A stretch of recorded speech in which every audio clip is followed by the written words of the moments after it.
이렇게 부모가 자녀를 부양하지 않았을 때 그 아이는 얼마나 큰 상처를 가지고 매일매일을 살았겠어요. 드디어 2024년 8월 26일에 국회 본회의를 통과했습니다.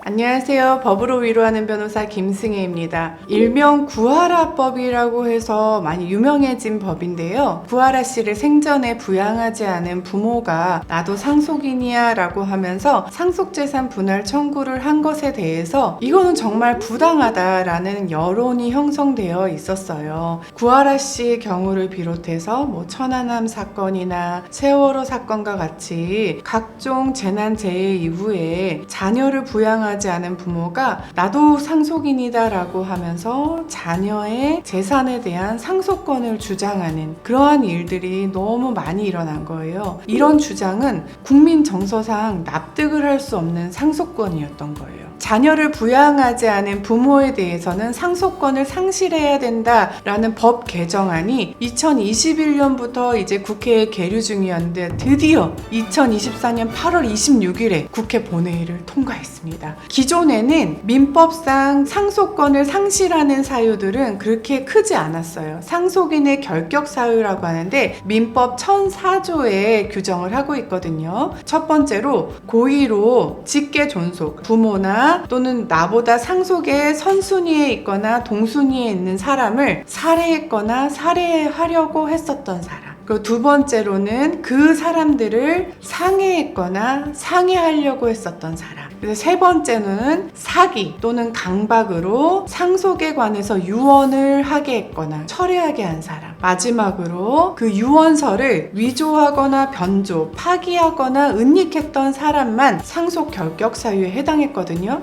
이렇게 부모가 자녀를 부양하지 않았을 때 그 아이는 얼마나 큰 상처를 가지고 매일매일을 살았겠어요. 그럼에도 불구하고 이 아이가 사망했는데 사망한 그 재산을 부양하지 않는 부모가 가져갔을 때 이게 정말 그 법감정상 받아들일 수 없는 법이었거든요. 드디어 이게 피상속인의 상속권 상실을 청구할 수 있는 권리가 생겼는데요. 그 사망한 자녀를 제대로 부양하지 않은 경우에는 직계 존속은 상속을 받지 못하게 드디어 법이 개정이 되는데요. 첫 번째로 어떤 사유가 있어야 되냐? 사망한 사람에 대해서 부양 의무를 중대하게 위반한 경우. 그리고 두 번째로는 사망한 사람 또는 배우자, 자녀들에게 중대한 범죄 행위를 한 경우. 세 번째로는 사망한 사람 또는 사망한 사람의 배우자나 자녀에 대해서 심하게 부당한 대우를 한 경우. 이런 경우라면은 아무리 부모, 조부모라 하더라도 상속권을 부여받을 수 없는 상속 결격 사유가 신설이 되는 겁니다. 이 어떻게 할 수 있냐면은 사망한 사람이 사망하기 전에 유언을 남길 수 있고요. 이 유언을 하지 못하고 사망했다 하더라도 상속권 결격 사유가 있어 라고 해서 법원에 청구하면은 법원이 판단할 수 있도록 법이 제정된 겁니다. 결론적으로 구하라 씨와 같은 경우에는 구하라 씨를 부양하지 않은 그 부모에 대해서는 상속 결격 사유가 있다는 게 입증이 되면은 이제 상속을 받을 수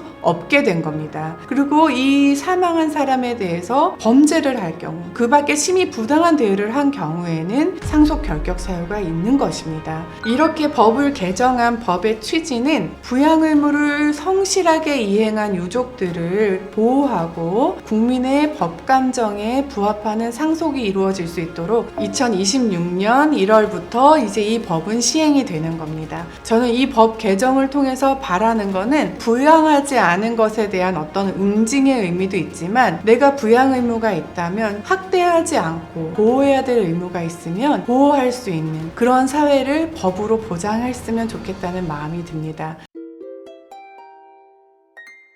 네, 이번에는 민법상 상속권 상실 사유에 대해서 2024년 8월에 국회 본회의를 통과한 법에 대해서 소개해드렸습니다. 이 법을 통해서 학대가 조금 줄어들고 조금 더 보호받을 수 있는 그런 법이 되었으면 좋겠습니다. 이상 법으로 위로하는 변호사 김승희였습니다.